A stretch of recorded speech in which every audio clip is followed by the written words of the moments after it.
recording in progress. So I'm Anthony Monteith. This is Cup of Chi, episode number 6. And for those of you who are tuning in, it's a very special moment to have a good friend and colleague. We met some years ago at an event, at an online course, and we met in Canada, and we've become good friends pretty much over the years, regular contact, and we've weathered the storms that have faced us over the last 3 or 4 years, George. And George actually joins me from Canada. As you can see, if you're watching on YouTube, he's there on the beach. George, what's going on, brother? Hey, buddy. Look at that. Oh, yeah. I'm having a couple of days off. It's a August long weekend here in British Columbia. I think they call it BC Day. And I'm here on a beach that gets a lot of wind. I'm just getting myself into a new wind sport, wing foiling. So this is a place to come and do that. It's strong that blow up in the afternoons. It's a lovely spot that's close to home, about an hour and a half away. Yeah, that's awesome. It seems to be a sport that's getting quite popular here in Ireland too. I know one of my wife's one of her friends. He was skydiving and then kite surfing and now wing foiling, and it seems to be what's the attraction to it for you? That you're so good at segueing into topics of flow and what's the root? The root of it all.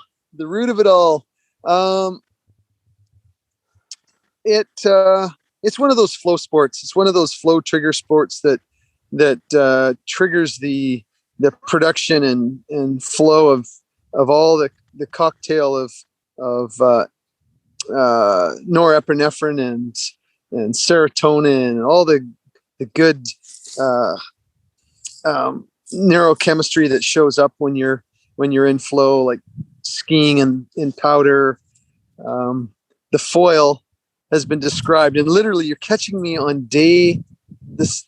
I just had my first day ever on the foil yesterday, and I maybe got up 4 times up on the foil and pretty much crashed immediately, like literally a few seconds, and then boom, I was in the water sucking salt through not every orifice, but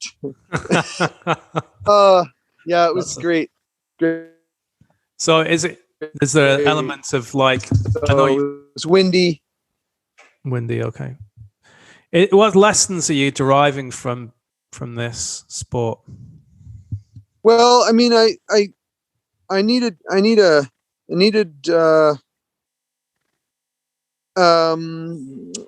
mean, some of my health issues of the last couple of years. I have struggled with energy, discovered that I had I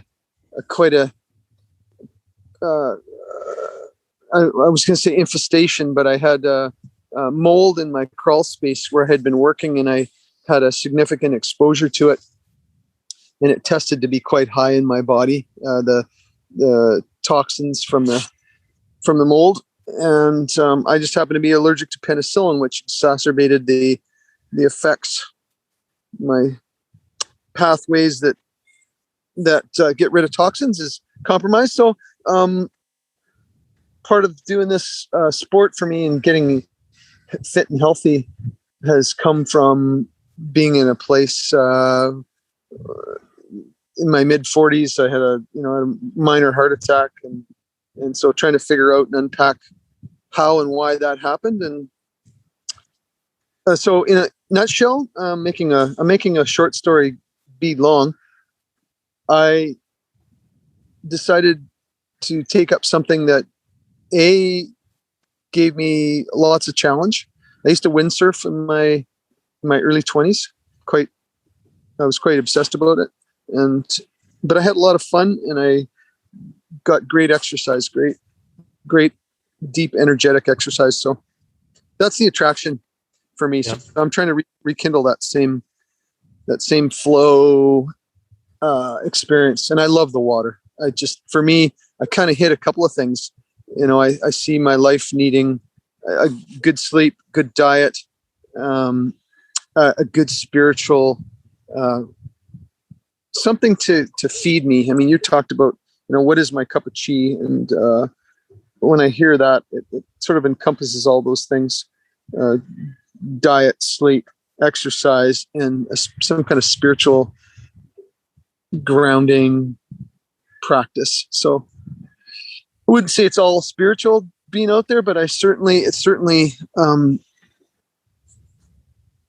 has me exhausted in such a way that I have to let go. So it's kind of interesting that a physical endeavor will leave you feeling that way. And I think that's probably why climbers and people who hike to, these great peaks and put their bodies and souls through big physical endeavor, it's interesting when you're talking about that, because I think there's different definitions of spiritual. There's that kind of religious connotation, and then there's that, what I feel with you is a bigger connection to nature. And if it's like playing in nature, with nature, or allowing nature to assist you in that play, but at the same time realizing that nature is the most powerful thing we have access to outside of ourselves, and that it can crush you or it can nurture you. And so it's, for me, that's the kind of the image that I'm getting in my head when you're talking about that, all the things that you've done. I mean, you were a guide, right? You led people for thousands and thousands and thousands of hours out into nature in Tonga, and were previously hunting with your father. You talk a lot about that, and now you are, and you've had the highs and lows in business. I think people don't understand the challenges of being an entrepreneur fully. I think a lot of the youngsters out there think that it's super easy to just make money online, and we've both been through those challenges, and now you've come back to the point where you are very busy again as an entrepreneur, as a business person, and as a working father. So do you think that this cup of tea for you, this wing foil, being in nature, and it's more than just getting up on that board, it's the whole experience of going to the area, of the camping, of lighting a fire, cooking some food, and then it's the whole thing. You know what I mean? Yes. Does that make sense? I hope that makes sense, what I said. I think we might have lost you there, Temporary George. Are you there? Oh, I'm here. Can you hear me? Yeah, go ahead. Oh, yeah. For me, it really, if I'm going to have an addiction, if I'm going to be obsessed about something and really fall in love with the feeling of using my body, I could have fallen in love with maybe pumping iron in a gym, a sweaty gym. But man, that's so. I much rather commit to an addiction that takes me out into nature. It puts me in the environment that I know is so good for my soul. Just having my feet in the sand right now is it's just so important for me. I mean, I think it's so important for everybody. And when I used to guide those trips, we would talk to, I'd really get to know people, and I'd be sitting on the beach with them, and it's such an environment of openness, and you're not inside a room, you're outside, and the waves are there, the wind is there, you're exposed.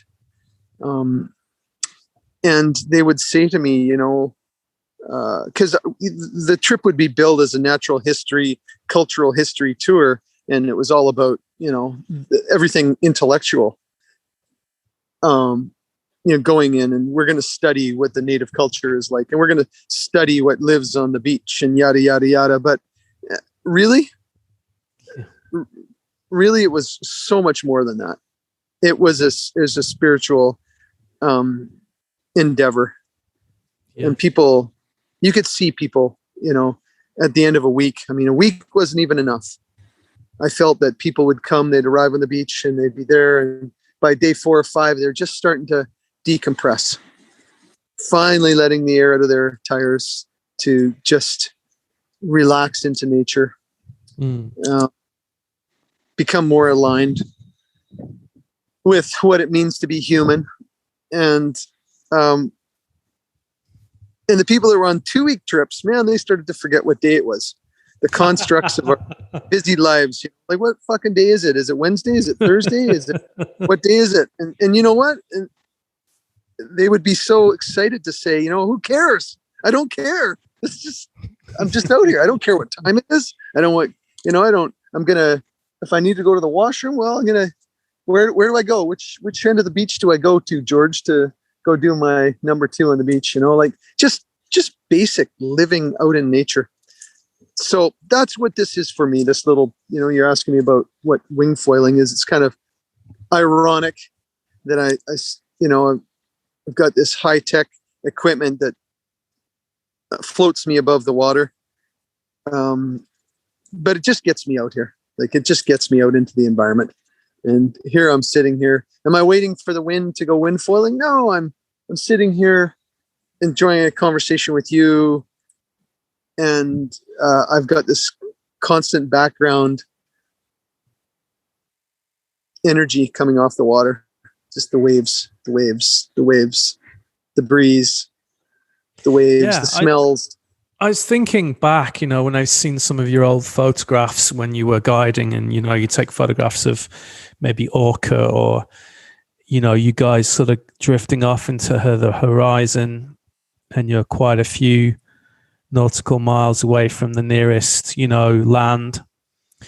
And, there was no social media back then, was there? There was no Instagram.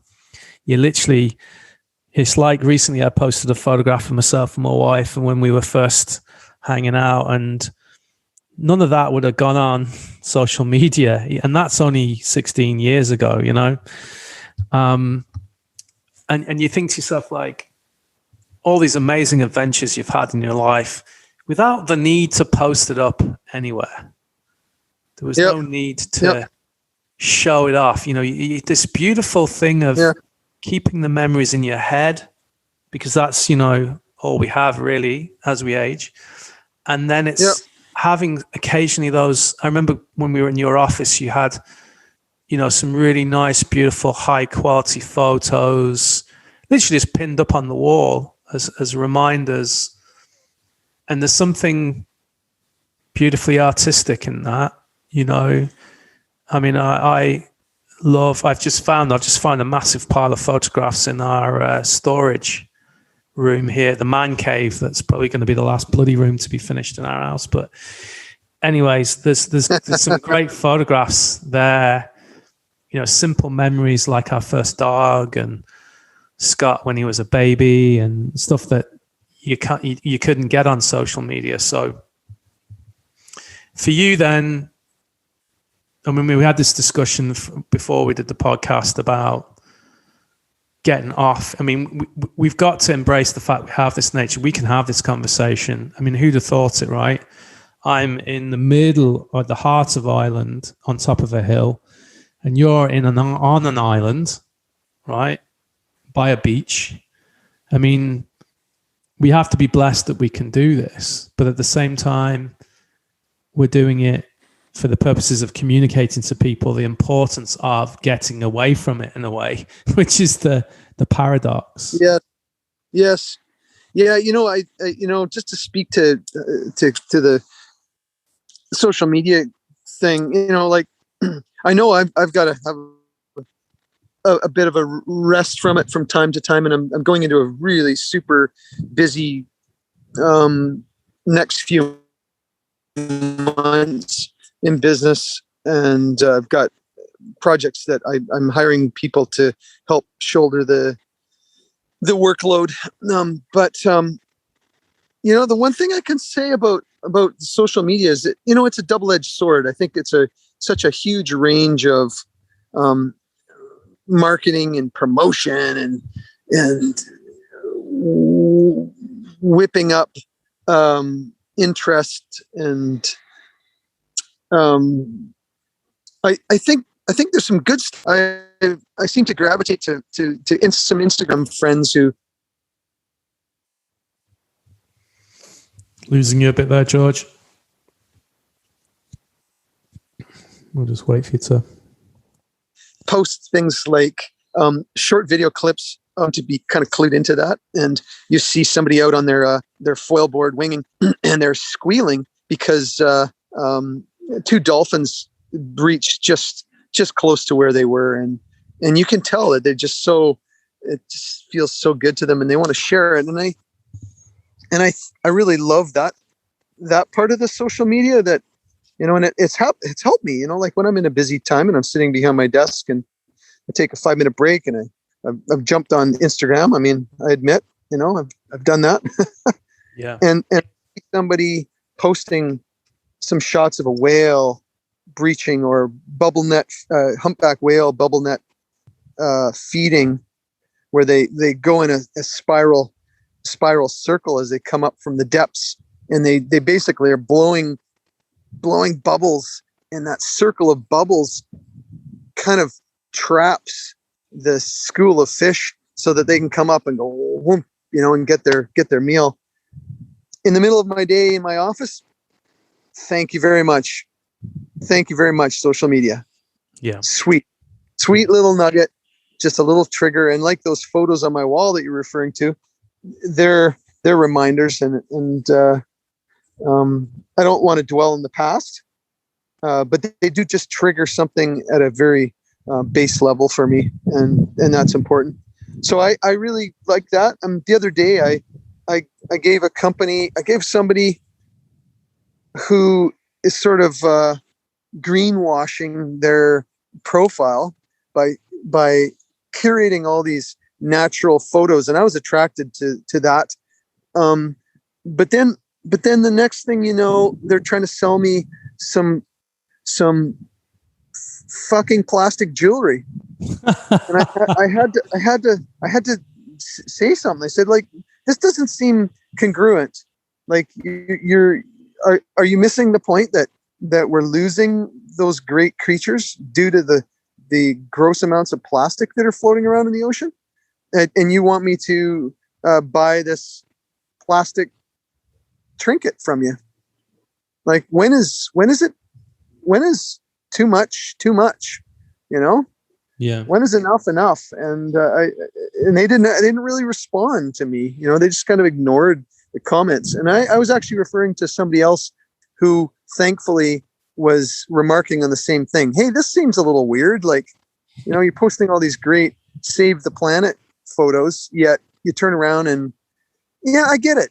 People need to make a living and they need to try to sustain their families. And I believe in that too, but there seems to be something kind of cheap about that way of going about making a living.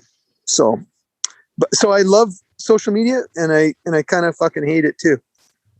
So yeah. There you have it. I'm the same. I am a self-obsessed and self-confessed social media junkie. I am, and I'm way better than I was. And I enjoy it, but there is an element I'm noticing of scrolling. The scrolling is getting the worst part of it, and I think that's the thing that I'm, I've previous podcasts you can listen to have asked people what do they do, and a lot of them remove the social media from their phone, and they're only using it during their office hours. So I just say it's a bit of fun. I've taken Facebook off my, I have to flick through a whole bunch of pages to get to Facebook. It's not my front page anymore. I have to do the same with Instagram because it's just a watered down version of quick hit scrolling. But you know what? We get a dopamine hit Every time there's something satisfying, we're actually getting a little chemical reward for that scrolling. And I know that it's affected my sleep. And I think overall, I'm just going to say it. I think it's probably doing the grand populace more harm than it is good in some ways because of that. Because sleep is so important. And I'll give you a great example. We were having a hell of a time trying to get to sleep the other day because the neighbor's dogs were barking. Bark, bark, bark. It was like till after midnight. And finally, it was so bad. And it was on one of these hot days where all our windows were open to our bedroom and we're just trying to stay cool. And you want to be cool when you're sleeping. Not that I'm cool all the time. I'm always cool. I'm always cool, but so these damn dogs, and they're little dash hounds. I love them. They're great little alarm system. But they were going off till like it's 12:30 at night, and I'm like, I texted my neighbor. I'm like, are your dogs? Did you leave them out? Do you need me to go put them in? Are you okay? Like trying to be the good neighbor. No response. Well, it kind of kept going on. I'm like, fuck this. So I walked across the road. And I'm like, the dogs are outside, and that's not typical. So I'm like, what the hell's going on? So they're just going ape shit on me. And I knock on the door, and of course, there's my neighbor sitting there. What's he doing? He's on his phone. Fucking scrolling. He's scrolling. Yeah. He's fucking scrolling. I'm like, dude, I need to go to work tomorrow. Can I close the door now? Let the dogs in, close the door. And he was like, oh yeah, I've been working all day. And it's like, dude, the day's over. And you got to get your sleep, buddy. Like, I love you, man. Get your sleep, get to bed, get off that. It's like talking to a teenager. Get the fuck off that phone. Sorry for the language. That's happened. Fuck it. You can swear on my podcast. I don't give a shit. It's like, oh my God.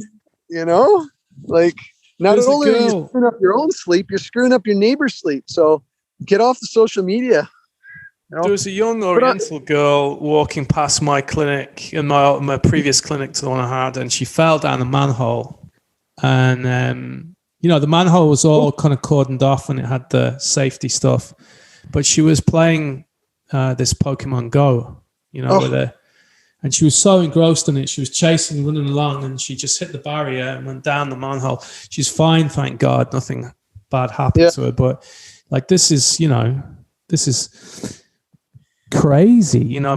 Sheaf is very good. My wife's very good at with social media. She only posts things that she feels are valuable. So either, sharing information around her sports events that she's doing, or keeping in contact with family, and she's great discipline with it. And she really impresses me. She's no interest in Instagram or any of those other things. I think she partly only really went on Facebook to keep in contact with her school friends. She has a lot of, not a lot of friends, but she's a lot of friends that I've had very deep and meaningful relationships with. And whereas I would have a lot of colleagues, a lot of people that don't really know me, that are maybe associates, maybe we work in the same field, and then some close friends. But I think I made the mistake of using my own personal profile as a way of promoting my work, whereas really I should have just kept my own personal profile for my family and friends, Right. I think in the beginning, a lot of people didn't really understand where it would go and how huge it would become. And to the point now, it's literally controlling people's lives, as you say, like, being fucking honest with you, I can't get over how toxic Facebook has become. And I'll say it straight, and I don't give a shit, because Facebook, if you're listening, your fact checkers are bots or robots. You know what I mean? It's Zuckerberg. I mean, what the fuck are you thinking? It's. I mean, even WhatsApp is like controlled by Facebook now, and well, didn't they buy? I mean, do you not find it odd that me and you could be talking now about wing foils and art and nature, and I guarantee you in the next day or two we'll be on Facebook and you'll see adverts for fucking wing foils and right. You know what I mean? It's like that's not fucking coincidence. You could call it psychic, Yeah. artificial intelligence, or morphic field resonance. No, it's not. There has to It's be the algorithms. Yes. Yeah, Yeah, it's that. exactly. I mean, there's probably technology out there that we don't even have a fucking clue Yeah. how good it is. I mean, you. Sorry, I cut you off. yeah, no, Carry my on. wife's in artificial intelligence now. That's part of her thing. They're building this thing for insurance companies, and I always have a joke with her that she works for Skynet. You know, that we're gonna fucking the Terminator's coming, and it's a bit of a joke, but it's fascinating, like how It powerful these computers are. It is. It is. It's interesting because it's oh man. Ironically, so embarrassed to see Zuckerberg on the 4th of July riding a foil board, nothing other than a foil board behind a wake, brandishing the American flag to the tune of John Denver's Country Roads. It was just so goddamn moronic. It's so strange, incongruent, so strange, so surreal. These bozos. I used to really think highly of some of these guys.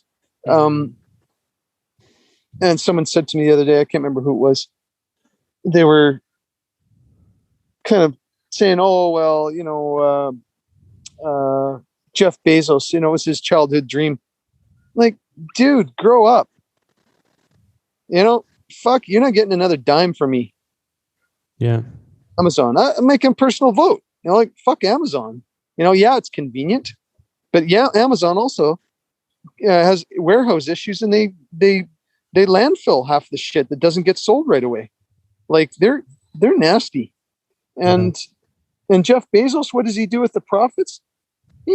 It's a circle jerk in space. Like, come on.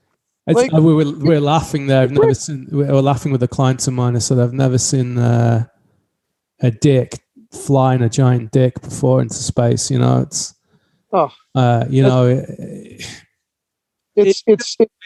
that's the pinnacle that then for them to come down and say, oh, I've realized, how much I need to contribute to the planet and how beautiful the planet is. And it takes that 11 minutes of masturbation in space to realize where they're at. And secretly we were working it out. One of my clients said to me, it is a form of masturbation. I gotta say, really, when it really comes down to it, it's a form of masturbation for them. They have everything. Everything in a guy who worked for NASA, and he said it was the biggest hoo-ha he's ever worked in. Like, guys constantly high-fiving and hoo-ha and look at us, and it was massively ego-ridden. Right. Yeah. Yeah.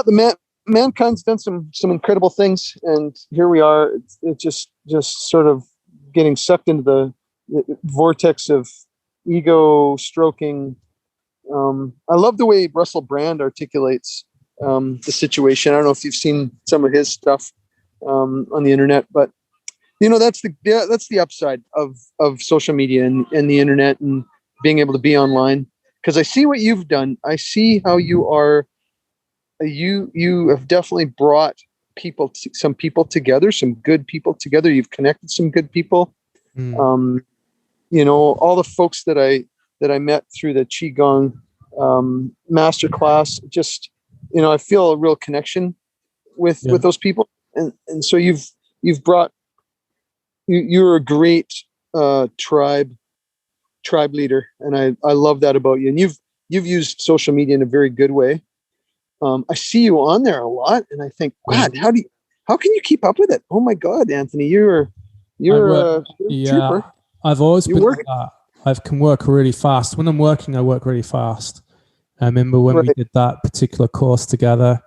I think I got where I got to on it in the group that I was in because of my work rate. Do you feel like you automated a lot of things too? Like you kind of got a I since we've been on that course together, I've kind of really dropped off, and I could have I think my wife, was quite impressed with what I'd achieved, even though it was annoying the hell out of it. It was really annoying her because my phone was pinging every 5 seconds. And that just was tantamount to divorce proceedings, you know.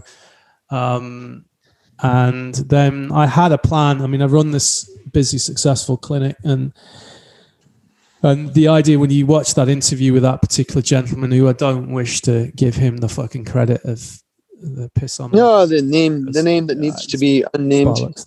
But anyway, you know, what a user and abuser. But I guess it's a lesson we all had to learn really hard on that course. But what I did get from it was the connection with the friends, and then you realize 3 or 4 years in, who are the ones that are consistent in their friendship, and who are the ones that are looking to see, can they get something from you or step on you to get to where they need to get to. Being very cynical and terrible of me, but that's the truth of it. We are inherently selfish people. And let's you know, I've had a little bit. Some. Yeah. Go ahead. But I just feel like what is that? Like, what's the root cause of that? I mean, if you unpack that a little bit, isn't that just another form of fear, and you're not able to step in and lean into friendships? You've got this constant pressure to get more likes and more followers, and rather than deepen the friendships that you do have. Yeah, I don't. I think. I mean, I think I'm amazed at how many really amazing friends I've met off the back of doing that online thing, you know, and that we've gone on. Yourself, Tierra, hopefully we'll have on Tom. You know, even I'm friends with a guy in Geneva and we've never even met, you know, so there is something extremely powerful about it. I do think there has been some interesting moments where I've made friends with people online and then I've met them face to face and I've been hugely underwhelmed, you know, like, oh, really, they're actually not that, you know, they're a much bigger personality behind the screen than they are in real life. And I think you know me, and people that have met me said I'm exactly the fucking same. Oh yeah, what you see is what you get, baby. It's what you get with me, and I'm proud to say I definitely inherited that element from my mom and my dad. Right. But there are an awful lot of people who are actually quite introvert. And then when you know, but when they're behind the screen, it's like they become the keyboard warriors you get online, you know, these fuckers who they want to start a fight with you because of your opinions. And you're like, if me and you were in a room, buddy, I'd mangle you. I'd fucking spit you out, you know? But because you're 3,000 miles away in your attic room, keyboard worrying me, you know what I mean? It's right. That's the toxicity I don't like. And you know, we talk about Zuckerberg, those twins that allegedly he was supposed to have screwed over. If you look at what they're at now, it's quite inspiring where they've brought social media. I'm not saying they're better, but there's a lot of good things come from these bad things or these bad experiences. Sure. Sure.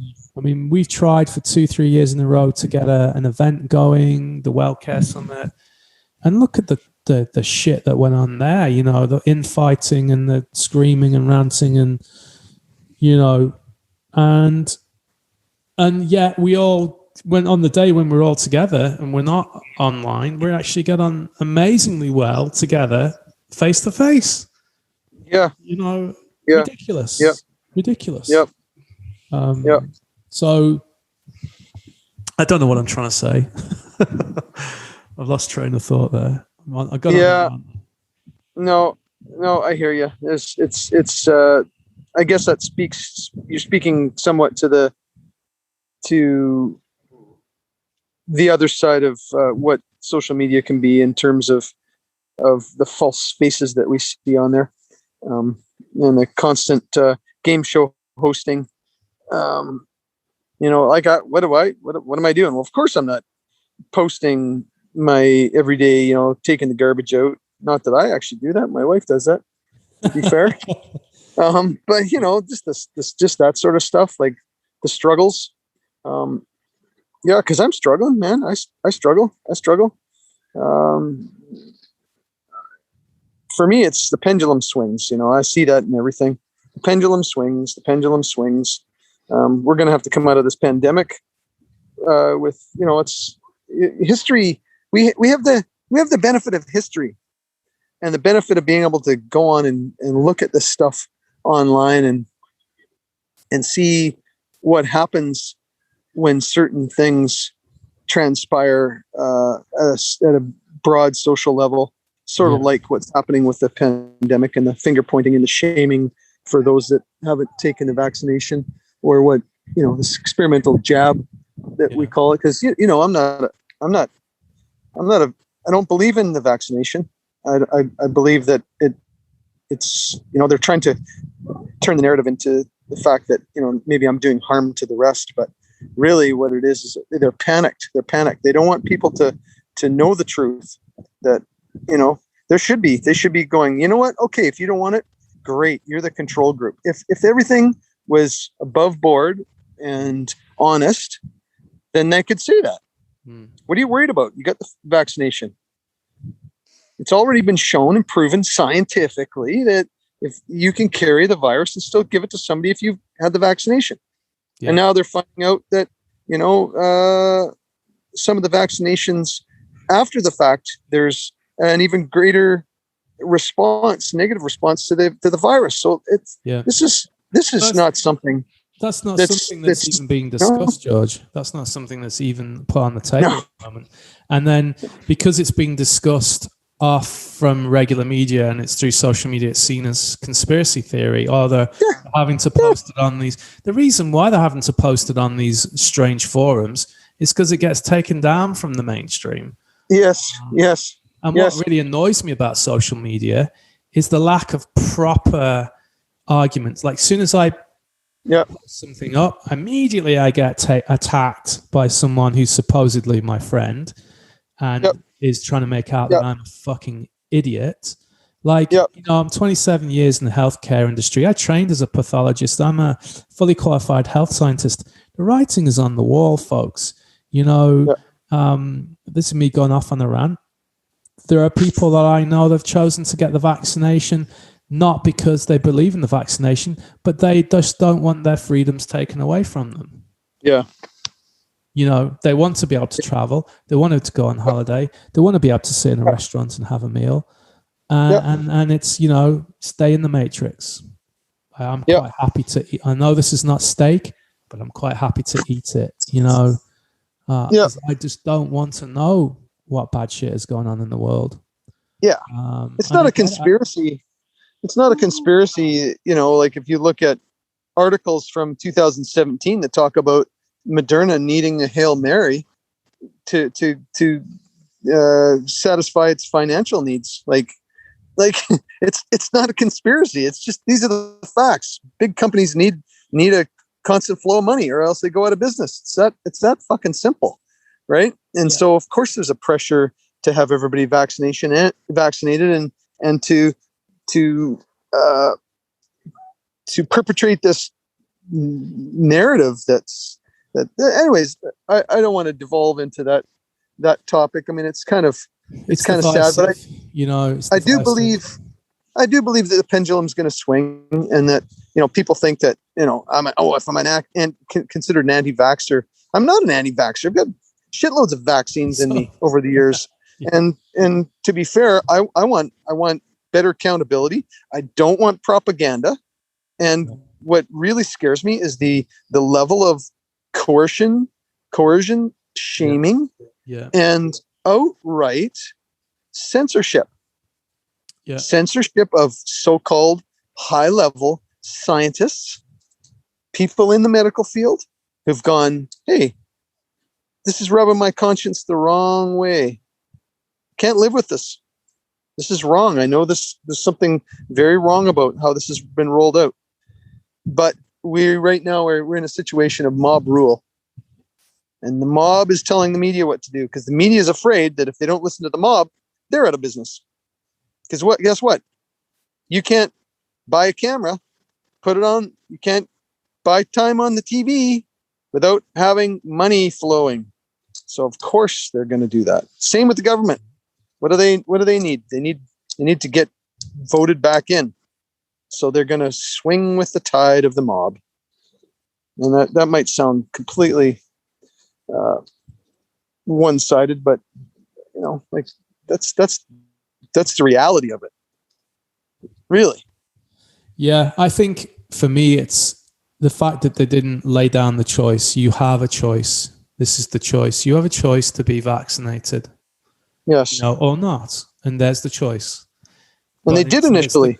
They did initially, but then it became, and people were excited. I mean, even I was thinking, wow, this is great. They're really, science is really pushing hard to save us from, I mean, we didn't know what we were facing in the beginning. And then something just there's a few things that started to happen. And then, looking at the stats and then things like, for an example, it's like Sweden years ago, they were the first country to introduce, microchipping and put it into the human.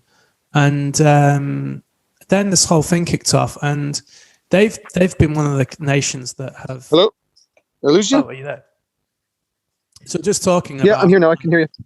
Cool. We're just talking about Sweden, how well they've done. I mean, they lost. I mean, don't get me wrong.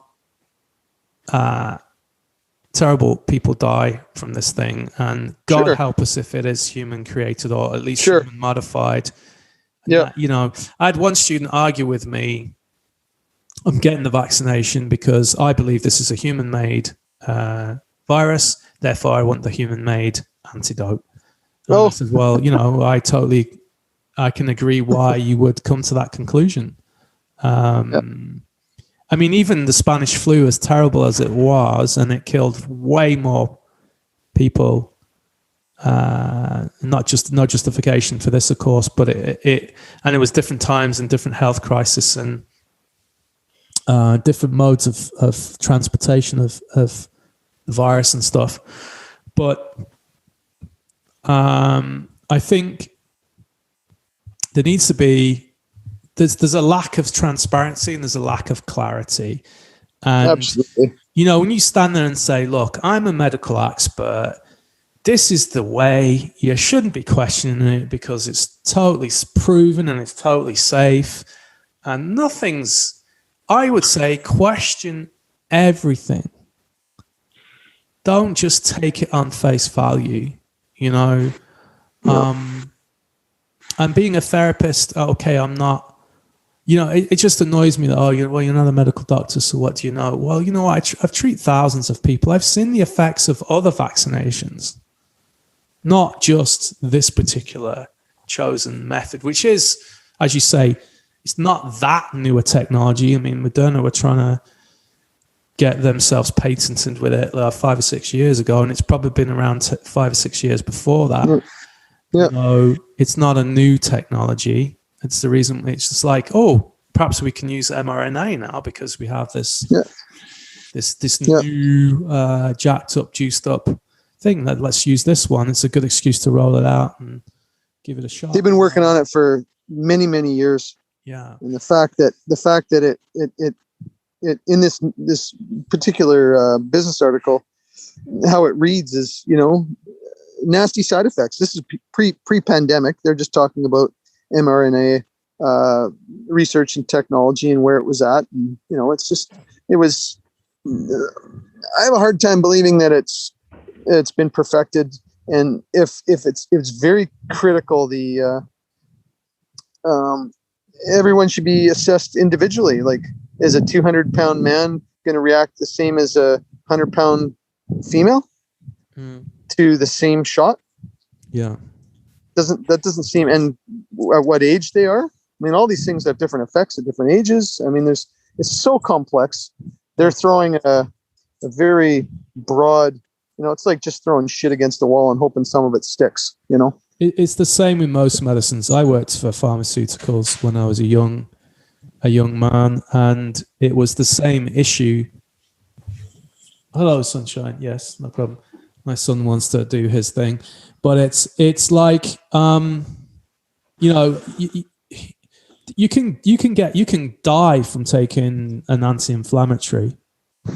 You know, my dad used to tell the story of a friend of his that called around once with a bad back, and my dad gave him this patch, was a pain-killing patch, and he gave it to my friend and to the guy that he knew, and the guy ended up in bloody hospital in A&E because the painkiller was so strong. Your man was tripping out, you know, and yet for my dad, it was nothing, you know. I mean, I've seen the reactions in my clinic post. I'm treating people for long COVID. I'm treating people post COVID. I'm treating people post vaccination. And I would say that majority of people will get through it with very little to no side effects. But that's not the point. It's you can't. How can I say?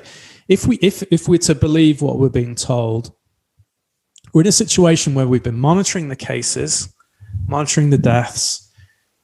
You know, this is the volume, this is the deaths. But we don't see the media monitoring, these are the adverse side effects. These are the total amount of people who've had adverse side effects. I mean, it is out there. There are websites and various things where you can monitor that. But it's not in our face every day. You know, in our face every day is the next variant.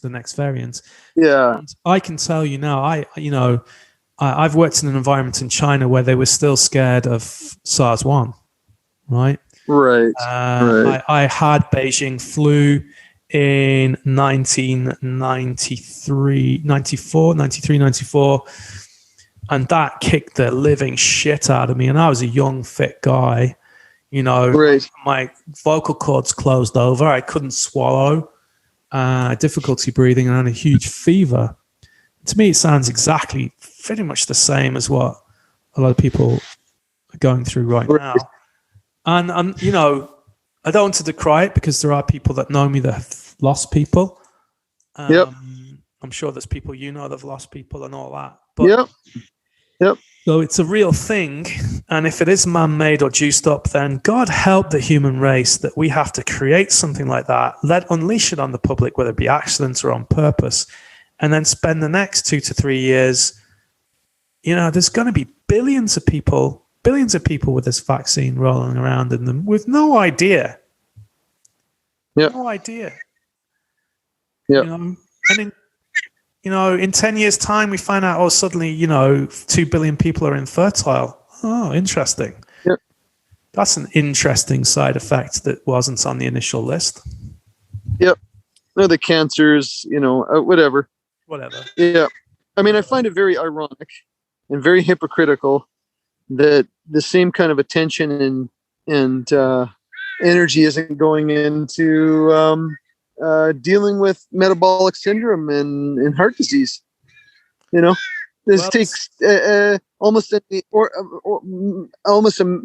magnitude, an order of magnitude 10 times greater the deaths every year in the States. Just from and we can, that just boggles my mind. That there's an industry set up to take advantage of that, in the food industry, and it's people's apathy and they don't give a shit. But now all of a sudden something comes by that seems scary, but they don't really, that seems to be a bit of a mystery, Like you've 99.8% or close to thereof of surviving COVID at the moment. Until things change. But you start thinking about it, people go, oh, well, you see, because it's airborne, it's a virus, it's very contagious, it's a real threat. And I'm thinking, the real threat is the shit that's been put into your food, the shit that they're pumping into you, into your kids, into your family. And and I know, I lost my dad to Alzheimer's, your mum's suffering now. We could argue a lot of things. We could argue environment, lifestyle, trauma, upbringing, Why does my dad have it and not my mom? There's various factors, but you can say the same about COVID. Why did my neighbor get it and I didn't get it? There's people I worked with, the whole family got COVID, but the person who's the therapist didn't get it for nearly 3 seasons. Nearly 3. We're nearly into season. We're nearly into wave 3 or 4 now. They still haven't got it and they haven't been vaccinated. So what's going on with them, right? That they wouldn't. So, you know, you could argue my dad, he worked with lead, he worked with paints, he worked in the aircraft industry, he had a nasty bang on his head, he didn't drink enough water, he was exposed to environmental toxins for 20 odd years. There's all these things that can point towards Alzheimer's, but I think that there is a metabolic issue. And that's why you can have 3 or 4 guys working in the same factory and one of them gets Alzheimer's and the other 3 doesn't. You know?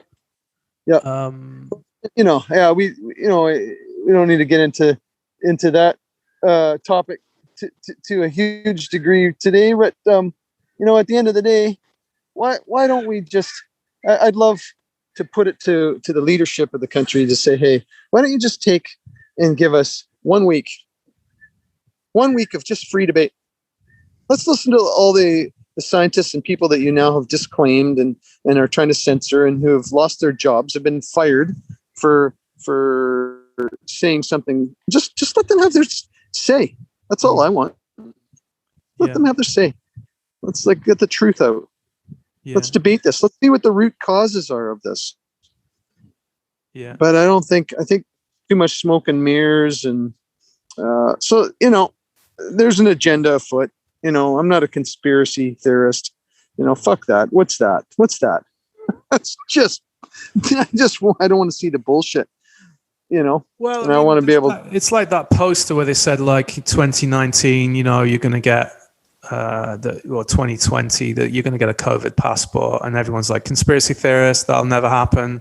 2021 is happening. You know, the real conspiracy theory is real crazy shit, you know, where, you know, we're ruled by a nation of alien lizards or something.